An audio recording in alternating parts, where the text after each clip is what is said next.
Oh my gosh. Hey, the Crazy Trade Podcast. That's amazing.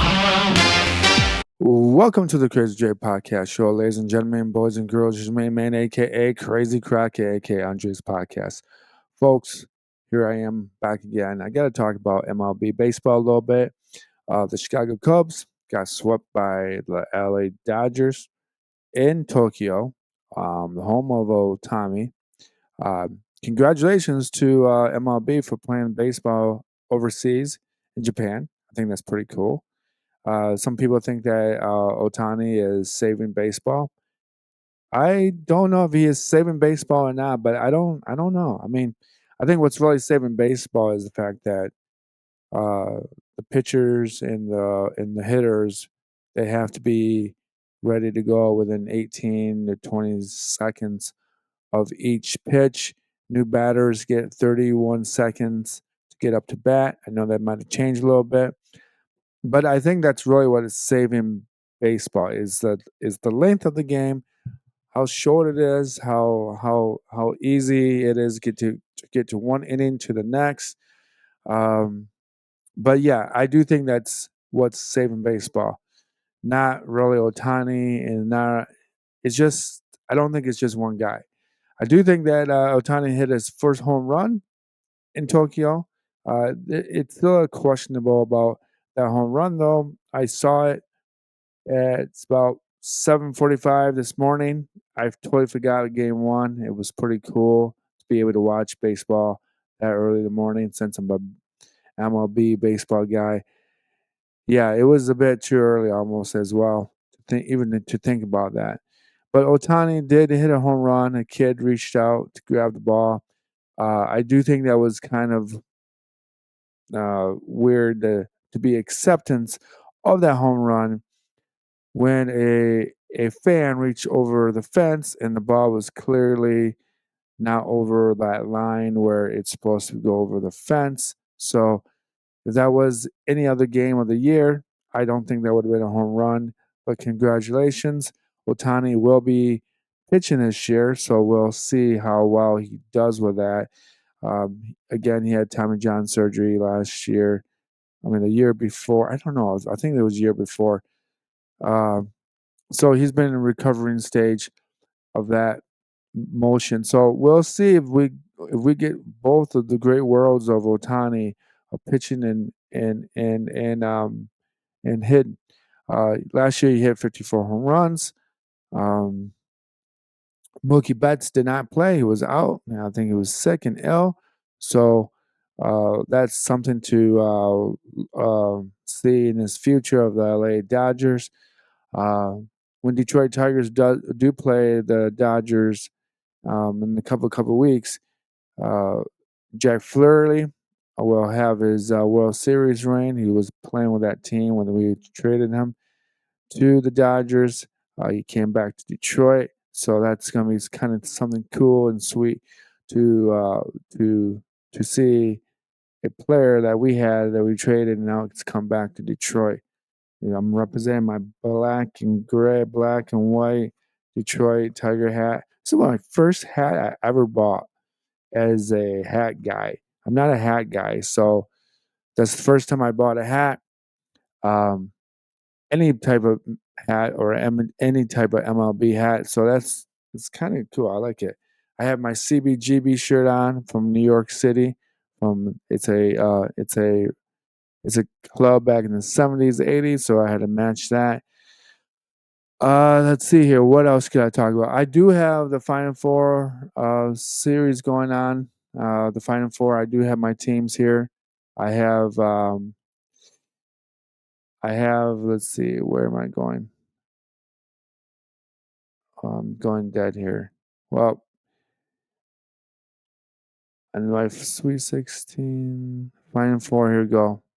My Final Four teams are Auburn against St. John's and Duke against Houston. I do have Duke beating Auburn in the tournament. I have the tiebreaker to be 185, so that's something to.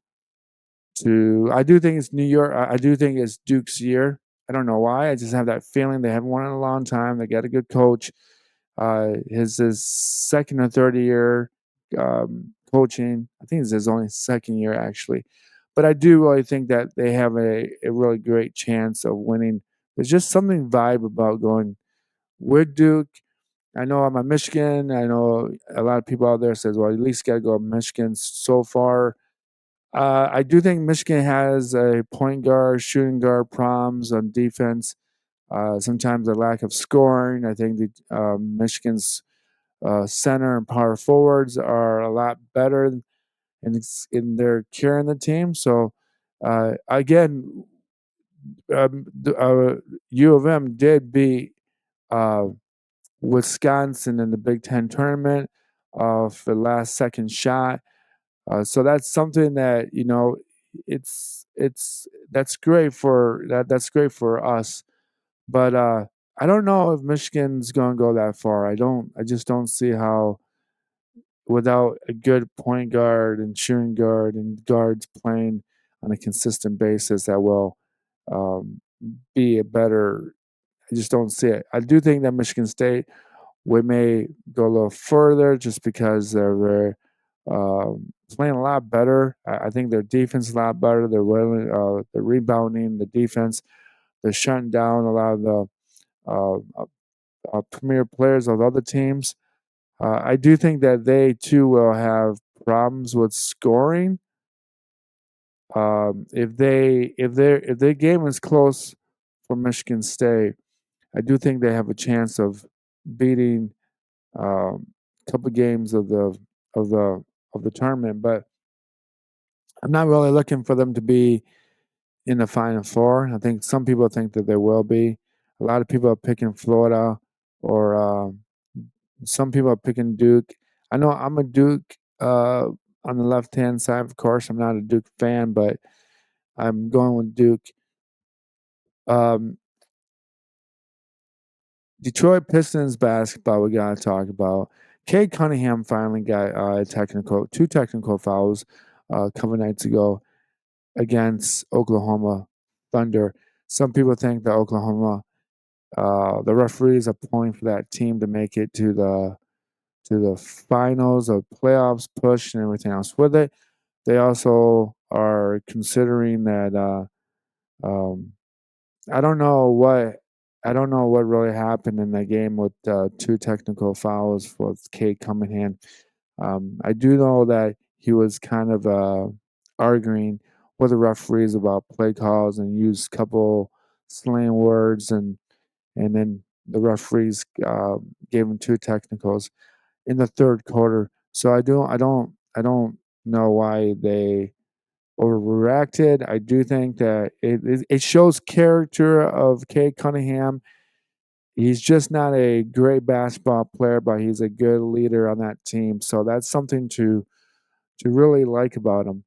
Um, I didn't for a long time. I just you just didn't see him express thoughts and ideas, and of course you're not on the sideline or in the in the um, in the in the locker room, but he must be that guy that's pushing his players and trying to make them play as best as they can.